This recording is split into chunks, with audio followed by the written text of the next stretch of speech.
Good morning students. In our previous class we discussed about list.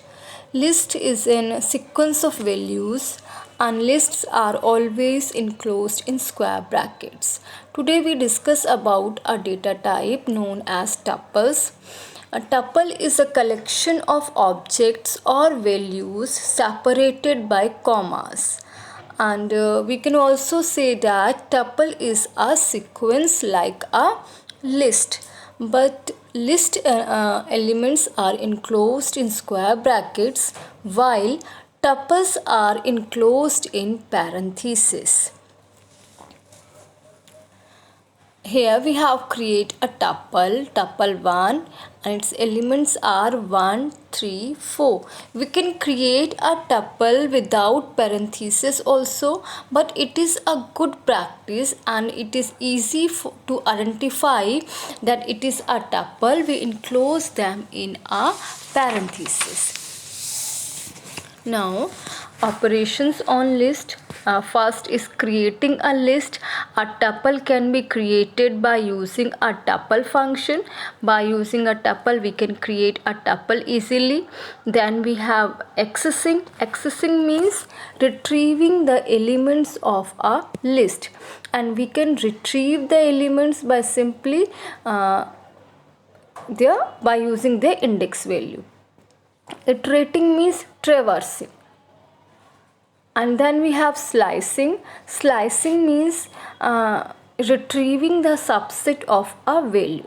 Slicing, accessing and iterating in tuple is same as are in lists and string, but only difference between list and tuple is that tuple is immutable while lists are mutable. Immutable means you cannot update a tuple after creating it. Then Python tuple operations. The different operations we perform on tuple is first is concatenation. Concatenation means merging two tuples. Then we have repetition.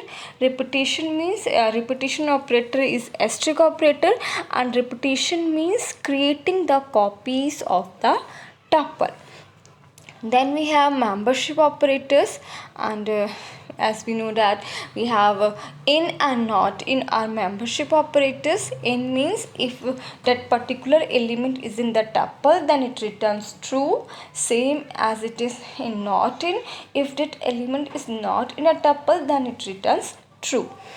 Then we have iteration. For iteration we use loops. Iterating means accessing the elements of a tuple sequentially using loops, either for loop or while loop. Now Python tuple functions. We use different functions in of Python. First is len function.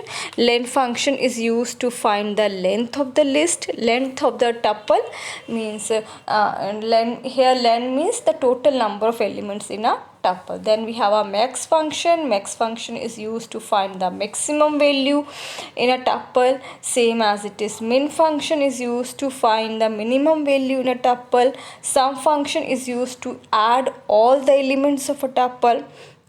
Then we have any returns true if the tuple have at least one element. Then we have all function is returns true if Python have if the tuple have elements. Then we have sorted function. Sort the tuple in ascending order. By default it sorts the elements in a ascending order. Then we have tuple function. A tuple is a function or a constructor we use to create a tuple, and we can create a tuple by just using the sequence of values which are passed as an argument in a tuple. So this is all about the tuple and the tuple functions. Thank you.